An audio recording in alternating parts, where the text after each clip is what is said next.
We're talking Philadelphia Eagles now. Doug Pederson finally made the quarterback switch to Jalen Hurts, and it paid off with a much-needed win this past weekend. But a new column in the Philly Inquirer yesterday brought up this little nugget.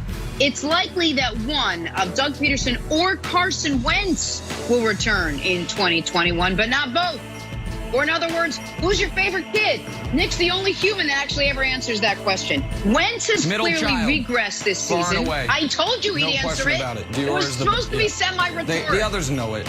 Wentz has regressed this season. Pederson might have lost this team. Thank God your family doesn't watch our show, Nick. Brian Westbrook joining us now. Brian, who's your favorite? The middle child. No, you know what? Don't answer that. Well, she's the best. Who should Eagles fans want on their team in 2021? Doug Pederson or Carson Wentz? Who should Eagles fans want?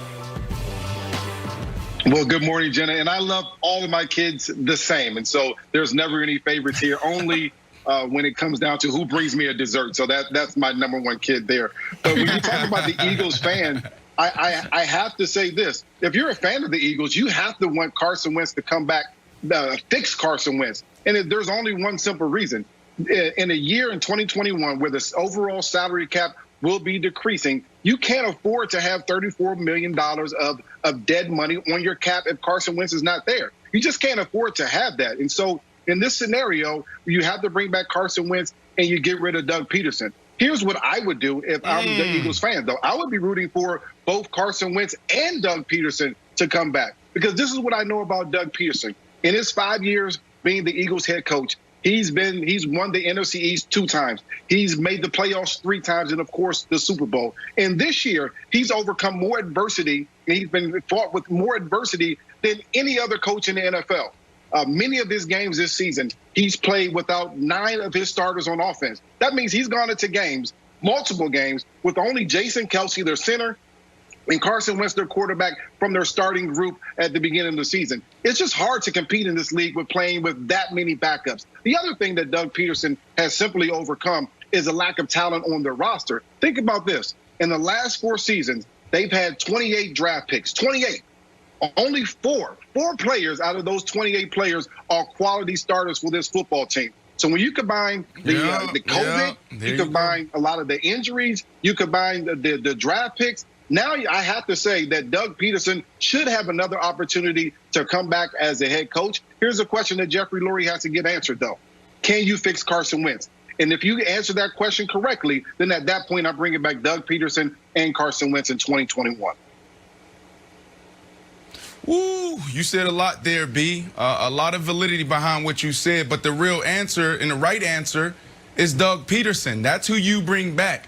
Doug Pederson already proved that he can get it done with another quarterback. This conversation is totally different if Carson Wentz was the quarterback that took you to the promised land, that got you that ring on your finger, but he didn't. So for that reason, you got to go with Doug Pederson. Doug Pederson hasn't made any big mistakes. Doug Pederson doesn't have any management issues. He understands how to deal with clock management.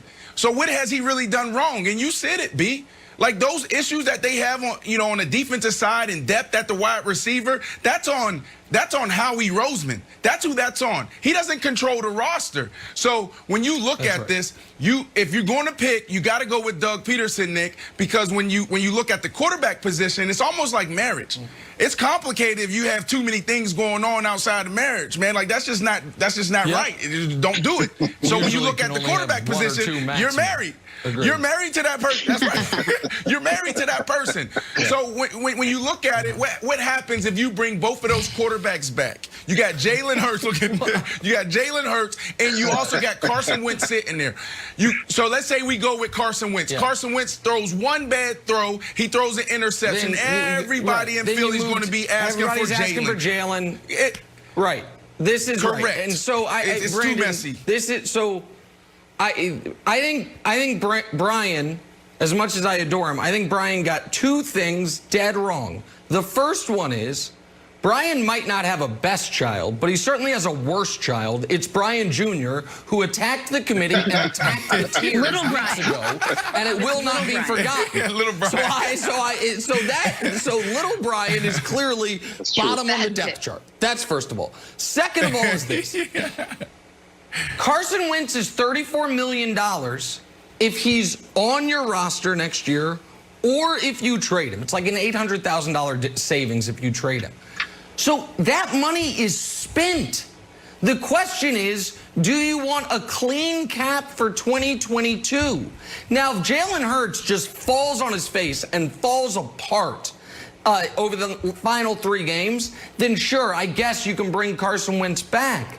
But at some point, you got to rip the Band-Aid off. Because if you bring Carson Wentz back for 2021, because you don't want $34 million of dead money, then just so everyone understands, then in 2022, the situation is, oh, it's $31 million if he's on your roster, and $25 million if you trade him, and $40 million if you cut him, and we're talking a little over a year from now. At some point, that bill is going to become due. And Brian, the question I would ask you is, what is the difference between it being $34 million of dead money or $34 million of backup quarterback money? To me, the only difference is at least it's a 1-year expenditure as opposed to keeping him there, and then you have to worry about it messing up your cap in future years. Well, the big difference is pretty simple, Nick. The difference is that the only reason you bring Carson Wentz back is if you know that you can fix him. You're talking about the upside of a player that a couple years ago was considered an MVP candidate, that you think that Carson Wentz now can be the player that he was, and you feel that this year was a total aberration. If you think that you can fix him, then you bring him back. If you think he's a lost cause, then, of course, you take the hit on the salary cap and you allow Jalen Hurts to be your starter next season. So the question I have for you is this, Nick.